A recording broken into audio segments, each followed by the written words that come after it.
मेरे सभी प्यारे विद्यार्थियों को मेरा नमस्ते, सादर वंदन, गुड मॉर्निंग, सुप्रभात। आशा करती हूँ आप सभी अच्छे होंगे और अपने स्वास्थ्य का ध्यान रख रहे होंगे।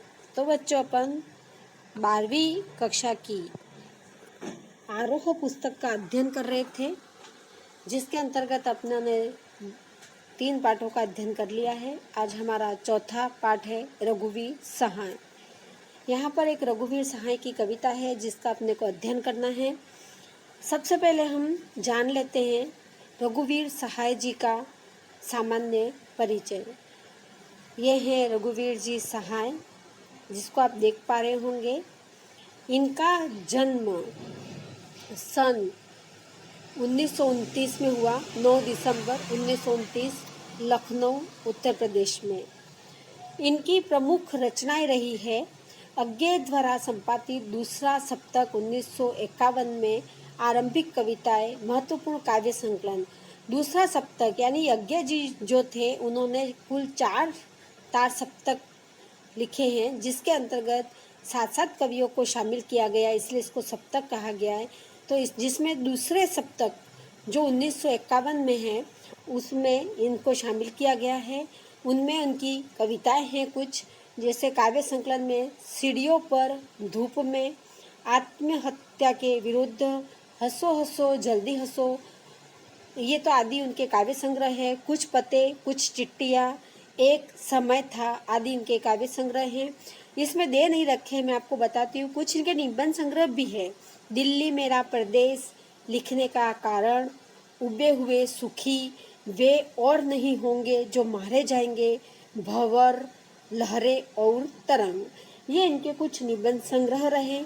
इनकी सारी रचनाएं 6 खंडों में प्रकाशित है, जो रघुवीर सहाय रचनावली के नाम से है, जिसमें लगभग इनकी सारी रचनाएं सम्मिलित की गई है। पत्रकारिता में ऑल इंडिया रेडियो के हिंदी समाचार विभाग से भी ये संबंध रहे हैं। हैदराबाद से निकलने वाली पत्रिका कल्पना और बाद में दैनिक नव भारत टाइम्स तथा दिनमान से भी ये संबंध रहे। इन्होंने कल्पना में भी काम किया, पत्रिका में, नव भारत टाइम्स में भी काम किया और दिनमान में भी उन्होंने काम किया। इनको साहित्य अकादमी पुरस्कार भी मिल चुका है 1984 में। साहित्य अकादमी पुरस्कार 1984 में इनको मिल चुका है। उनकी रचना लोग भूल गए हैं के ऊपर इनको मिला था साहित्य अकादमी पुरस्कार। इनका निधन 30 दिसंबर 1990 में दिल्ली में हुआ। ये महान हस्ती जो अपने बीच में नहीं रही थी, 1990 में दिल्ली में उनका देहांत हो गया। इनकी कुछ पंक्तियां यहाँ दी हुई है। कुछ होगा अगर मैं बोलूँगा, न टूटे तिलिस्म सत्ता का, मेरे अंदर एक कायर टूटेगा। रघुवीर सहाय समकालीन हिंदी कविता के संवेदनशील नागर चेहरा है। सड़क, चौराहे, दफ्तर, अखबार, संसद, बस, रेल और बाजार की बेलोस भाषा में उन्होंने कविता लिखी है। इनकी कविता का विषय क्या क्या रहा है? तो इनकी कविता का विषय सड़क पे उन्होंने कविताएं लिखी, चौराहे पे उन्होंने कविता लिखी, दफ्तर, अखबार, संसद, बस, रेल, बाजार, यानी उन्होंने जो जो अपनी नज़रों के सामने उनको दिखाई दिया, उनके ऊपर उन्होंने साधारण शैली में कविताओं की रचना कर डाली। आगे घर मोहल्ले के चरित्रों पर कविताएं लिखकर उन्होंने हमारी चेतना का स्थायी नागरिक बनाया। उन्होंने घर में, मोहल्ले में जो जो देखा, सबको उन्होंने रचना का आधार बताया। हत्या, लूटपाट और आगजनी, राजनीतिक भ्रष्टाचार और छल छद्म इनकी कविता में उतरकर खोजी पत्रकारिता की सनसनीखेज रपटे नहीं रह जाते, आत्मान्वेषण का माध्यम बन जाते हैं। यह ठीक है कि पेशे से वे क्या थे? पत्रकार थे, लेकिन वे सिर्फ पत्रकार ही नहीं, सिद्ध कलाकार और कवि भी थे। कविता को उन्होंने कहानीपन और एक नाटकीय वैभव दिया है। जातीय या व्यक्तिगत स्मृतियाँ उनके यहाँ नहीं के बराबर है, इसलिए उनके दोनों पांव वर्तमान में ही पड़े। बावजूद इसके मार्मिक उजास और व्यंग बूझी खुरदरी मुस्कानों से उनकी कविता पटी पड़ी है। छंदानुशासन के लिहाज से भी वे अनुपम है, पर ज़्यादातर बातचीत की सहज शैली में ही उन्होंने लिखा और बखूबी लिखा है। इनकी जो कविताएं थी वो साधारण थी, नाटकीय अंदाज में थी और उन्होंने साधारण भाषा में लिखा है। और जो उनके सामने आजकल का वर्तमान दृश्य परिप्रेक्ष्य जो रहा है, जो उनको दिखाई दिया, उसके ऊपर उन्होंने अपनी कविता को लिखा है। रघुवीर सहाय जी की एक पुत्री थी मंजरी जोशी, जो दूरदर्शन की प्रसिद्ध न्यूज़ रीडर भी रही है। उनके एक पुत्र था जिनका नाम हेमंत जोशी था। बतौर पत्रकार और कवि घटनाओं में निहित विडंबना और त्रासदी को भी उन्होंने देखा। रघुवीर सहाय की कविताओं की दूसरी विशेषता है छोटे या लघुपन की महत्ता का स्वीकार। उन्होंने छोटे और लघुपन की महत्ता को स्वीकारा है। वे महज बड़े कहे जाने वाले विषयों या समस्या पर ही दृष्टि नहीं डालते, बल्कि जिनको समाज के हाशिए पर रखा जाता उनके अनुभवों को भी अपनी रचनाओं का विषय बनाते हैं। रघुवीर जी ने भारतीय समाज में ताकतवरों की बढ़ती हैसियत और सत्ता के खिलाफ भी साहित्य और पत्रकारिता के पाठकों का ध्यान खींचा। उन्होंने ऐसी ऐसी रचनाएं लिखी कि जो भारतीय समाज में चल रहा है उन सब के ऊपर उन्होंने कविताएं लिखी थी। रामदास नाम की उनकी कविता बहुत ही महत्वपूर्ण कविता मानी जाती है और बहुत ही प्रसिद्ध हुई थी। अत्यंत साधारण और अनायास सी प्रतीत होने वाली शैली में समाज की दारुण विडंबनाओं को पकड़ने की जो कला रघुवीर सहाय की कविताओं में मिलती है, उसका प्रतिनिधि उदाहरण है जो हम पढ़ने जा रहे हैं। वो प्रस्तुत कविता कैमरे में बंद अपाहिज, जो उनकी रचना लोग भूल गए हैं, काव्य संग्रह से ली गई है, जिसके ऊपर उनको साहित्य अकादमी पुरस्कार भी प्राप्त हो चुका है। लोग भूल गए पे उसी संग्रह में से ये कविता ली गई है। शारीरिक चुनौती को झेलते व्यक्ति से किस प्रकार के प्रश्न किए जाते हैं, किस प्रकार से उसको हताश किया जाता है, किस प्रकार उसको अपंगता का वो बताया जाता है कि तुम अपंग हो, इन सब की वेदना इसमें बताई गई है कि कैमरे के सामने किस तरह के सवाल पूछे जाएंगे, कार्यक्रम को सफल बनाने के लिए उससे कैसी भंगिमा की अपेक्षा की जाएगी। बार बार उसको पूछा जाएगा, क्या तुम अपंग हो, तुम अपंग किस कारण से हुए, तुम्हारी यह हालत किस कारण से हुई, क्या तुम दुखी हुए। इस प्रकार से उनको भाव भंगिमा बनाने के लिए उत्तर देने के लिए कहा जाएगा। और इसका लगभग सपाट तरीके से बयान करते हुए कवि ने एक तरह से पीड़ा के साथ दृश्य संचार माध्यम के संबंध को रेखांकित किया है। किसकी पीड़ा को बहुत बड़े दर्शक वर्ग तक पहुंचाने वाले व्यक्ति को उस पीड़ा के प्रति स्वयं संवेदनशील होने और दूसरों को संवेदनशील बनाने का दावेदार होना चाहिए। यानी खुद को तो ऐसा करवा देते हैं, संवेदनशील बन जाता है कि व्यक्ति रोने तक का लग जाता है और सामने वाला भी चाहता है कि देखने वाला भी देखकर रोए, ऐसी वो हालत कर देते हैं। लेकिन विडंबना यह है कि आप जब पीड़ा को पर्दे पर उभारने का प्रयास करते हैं तब कारोबारी दबाव के तहत आपका रवैया संवेदनहीन हो जाता है। सहाय जी की यह कविता टेलीविज़न स्टूडियो के भीतर की दुनिया को उभारता है कि किस तरह टेलीविज़न के अंदर कैमरे में जब शूटिंग की जाती है कमरे में बंद, तब क्या रियल स्थिति होती है, इसको सहाय जी ने उभारा है। लेकिन यह आवश्यक नहीं है कि इस सिर्फ टेलीविज़न माध्यम से जोड़कर देखा जाए। अपनी व्यंजना में यह कविता हर ऐसे व्यक्ति की ओर इशारा करती है जो दुख दर्द और यातना और वेदना को बेचना जाता है। किसी व्यक्ति के दुख दर्द को टेलीविज़न वाले इस तरह से निचोड़ते हैं, इस तरह से करते हैं कि उसको ये महसूस होने लग जाए कि वास्तव में मैं दुखी हूँ। इस कविता को शारीरिक चुनौती झेलते लोगों के प्रति संवेदनशील नजरिया अपनाने के लिए प्रेरित करते पाठ के रूप में भी देखा जा सकता है। इसके लिए कवि ने धूर संवेदनशील को रेखांकित करने का तरीका अपनाया है। यह दिखलाता है कि किस तरह करुणा जगाने के मकसद से शुरू हुआ कार्यक्रम क्रूर बन जाता है। अब आपकी कविता शुरू होती है कैमरे में बंद अपाहिज। इस कविता के अंतर्गत यह बताया गया है कि किस तरह कार्यक्रम एक संचालक होता है, किसी भी कार्यक्रम को संचालन करने वाला एक संचालक होता है और वो संचालक है वो किस प्रकार से अपनी अहंकारी उद्घोषणा करता है। पहले की 4 पंक्तियों में इसको देखिएगा। हम दूरदर्शन पर बोलेंगे, हम दूरदर्शन पर बोलेंगे, हम समर्थ शक्तिवान, हम एक दुर्बल को लाएंगे एक बंद कमरे में।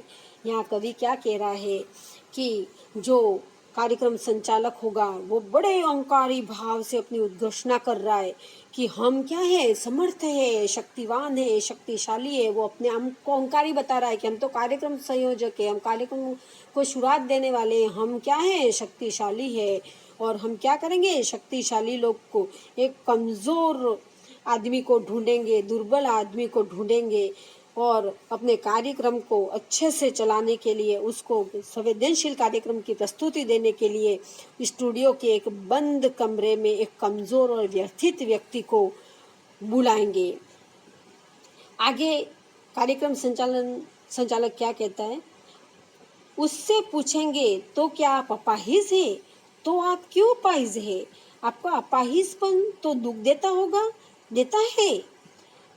कोष्टक में लिखा हुआ है, कैमरा दिखाओ इसे बड़ा बड़ा। हाँ तो बताइए आपका दुख क्या है, जल्दी बताइए, वह दुख बताइए, बता नहीं पाएगा। यहाँ पर आके कार्यक्रम संचालक उस अपंग व्यक्ति से पूछता है, क्या पूछता है उससे कि पहला प्रश्न करेगा, क्या आप अपाहिज है, क्या उसको दिख नहीं रहा है वो अपाहिज है, फिर भी कार्यक्रम को रोचक बनाने के लिए वो पूछता है, क्या आप अपाहिज है, तो आप क्यों अपाहिज है। दिख रहा है स्पष्ट कि वो अपाहिज है, उसके बाद भी वो उसको पूछ रहा है, क्या आप अपाहिज है, तो आप क्यों अपाहिज है। इस तरह के प्रश्न, बेहुदे प्रश्न वो संचालक है वो उस व्यक्ति से करता है। जो इस प्रकार के प्रश्न एक अपंग व्यक्ति से करना सर्वदा अनुचित है, उसको दुख देने वाला है। और जब अपाहिज को दुख देता है, ये प्रश्न बहुत ही पीड़ा पहुंचाता है, तब वो क्या करता है, उसके चेहरे को दिखाने के लिए कैमरेमैन को कहता है, कैमरा दिखाओ, इसके चेहरे पे बड़ा सा कर दो जिससे उसकी वेदना दिखाई दे। फिर जैसे कैमरा उसके ऊपर फोकस करता है, वो वापिस पूछता है, हाँ तो बताइए आपका दुख क्या है।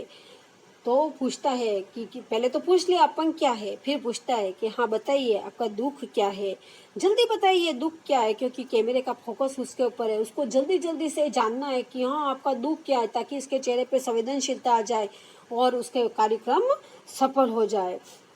तो संचालन महोदय, हाँ तो बताइए आपका दुख क्या, इस प्रकार के प्रश्न अनुचित रूप से उससे करते हैं और वो व्यक्ति उस दुख को प्रकट नहीं कर पाता है और आगे फिर वह बढ़ते हैं। सोचिए, बताइए आपको अपाहिज होकर कैसा लगता है, कैसा यानी कैसा लगता है। कोष्टक में लिखा हुआ है, हम खुद इशारे से बताएंगे कि क्या ऐसा। सोचिए, बताइए, थोड़ी कोशिश करिए। फिर कोष्टक में है, यह अवसर खो देंगे। आप जानते हैं कि कार्यक्रम रोचक बनाने के वास्ते, देखो पहले तो उसको परेशान कर दिया कि क्या अपाहिज करके, अब आगे और कार्यक्रम को रोचक बनाने के लिए वो क्या करता है, थोड़ी और कोशिश करता है कि वो कहीं रो ही नहीं जाए, उसकी चेहरे पे संवेदनशीलता आ जाए और कार्यक्रम को सफल बना दे। और दूरदर्शन पे जो लोग देख रहे हैं वो ये देख के हाँ इसके चेहरा ऐसा हो गया, इसके चेहरे पे भाव आ गए, और सामने वाला दर्शक भी, देखने वाला उस भाव को समझे, उसके कार्यक्रम रोचक हो जाए। इसके लिए एक अपाहिज के साथ किस प्रकार का ये जुर्म करते हैं, इस जुर्म को यहाँ पर बताया गया है। कार्यक्रम संचालन कहता है कि सोचिए, फिर से सोचिए, बताओ कि आप अपाहिज हैं तो आपको अपाहिज होकर कैसा लगता होगा, एक अपाहिज को अपाहिज होकर कैसा लगता है। आप सभी महसूस कर सकते हैं और हम भी महसूस कर सकते हैं कि अपाहिज व्यक्ति को अपाहिज होकर अच्छा थोड़ी लगता है, दुखी महसूस होता है। फिर भी कार्यक्रम को रोचक बनाने के लिए इस तरह के क्वेश्चन किए जाते हैं उससे कि कैसा यानी कैसा लगता है, और वो उस बात को बता नहीं पाता है और न ही अपने दुख को व्यक्त कर पाता है। और यह देखते ही वो सोचता है कि अरे यार मेरा कार्यक्रम तो रोचक नहीं बनेगा, इसके चेहरे पे तो भाव ही नहीं आ रहे। तो खुद इशारा करके उसको बताता है कि बताओ मुझे ऐसा लग रहा है, सोचिए बताइए। फिर वो कहता है सोचिए बताइए, थोड़ी कोशिश कर रही है, यानी वो सोच रहा है कि इसको मैं रुलाई दूं, ये कब रो पड़े और मेरे कार्यक्रम की सफलता मुझे मिल जाए। इस प्रकार के बेहुदे प्रश्न वो करता रहता है और सामने वाले बेचारे विकलांग व्यक्ति को इस तरह से परेशान किया जाता है अपने कार्यक्रम की सफलता को पाने के लिए, दर्शकों को ज़्यादा से ज़्यादा देखने, कार्यक्रम को देखे, इसके लिए एक अपाहिज को इस तरह से परेशान करना सर्वदा मीडिया के युग में बहुत ही गलत है। थोड़ी कोशिश करिए, एक अवसर खो देंगे। आप जानते हैं कार्यक्रम रोचक बनाने के वास्ते वो कहते हैं कि मेरे ये जो अवसर है वो मैं खो दूंगा, मेरा कार्यक्रम रोचक नहीं बन पाएगा। इस हिसाब से वह बार बार उसको परेशान करता जाता है और कहता जाता है कि हाँ बताइए बताइए बताइए करके उसको हम पूछ पूछ कर उसको रुला देंगे, इंतज़ार करते हैं। आप भी उसके रो पड़ने का करते हैं? यह प्रश्न पूछा नहीं जाएगा। यानी वो संचालक चाहता है कि ये क्यों रो पड़े, कब रो पड़े और मेरे कार्यक्रम को सफलता दिला दूं मैं। और ये वह बार बार पूछ कर कि क्या आपको कैसा प्रतीत होता है, आपको कैसा प्रतीत होता है, और उसके रुलाने की कोशिश करता है। और जो वो अपंग व्यक्ति है उसके अंदर बहुत ही गहरी पीड़ा होती है और उसका चेहरा एकदम से बदल जाता है, रूहा से सा हो जाता है। तब वो कैमरा के फोकस वापस उसके ऊपर डलवाता है और वो इंतज़ार करता है कि कब ये रो पड़े। और मन ही मन वो विचार भी करता है कि सामने वाला व्यक्ति भी कब रो पड़े, देख कर रो पड़े। यानी अगर जो विकलांग व्यक्ति है वो रोएगा तो सामने वाला व्यक्ति भी निश्चित देखने वाला भी रो पड़ेगा। तो इस तरह वो उसको बार बार परेशान करके रुला देने की कोशिश करता है। पर इंतज़ार करते हैं, आप भी उसके रो पड़ने का करते हैं ना। वो दर्शकों से यहाँ पूछ रहा है कि वास्तव में कार्यक्रम जो वो विकलांग व्यक्ति है कार्यक्रम में उसके रो पड़ने का आप भी तो इंतज़ार करते हैं। ये दर्शकों को पूछा नहीं जाता है पर वो अंदर अंदर उस पर विचार करते हैं और दर्शकों से वो पूछ रहा है कि क्या वास्तव में आप भी इसके रोने का इंतज़ार कर रहे हैं। और वास्तव में दर्शक भी ऐसा ही इंतज़ार करते हैं कि कब ये रो पड़े और हम भी इसके दुख में व्यतीत हो जाए। फिर हम पर्दे पर दिखलाएंगे फूली हुई आँख की एक बड़ी तस्वीर, बहुत बड़ी तस्वीर, और उसके होठों पर एक कसमसाहट भी। आशा है आप उसे उसकी अपंगता की पीड़ा मानेंगे।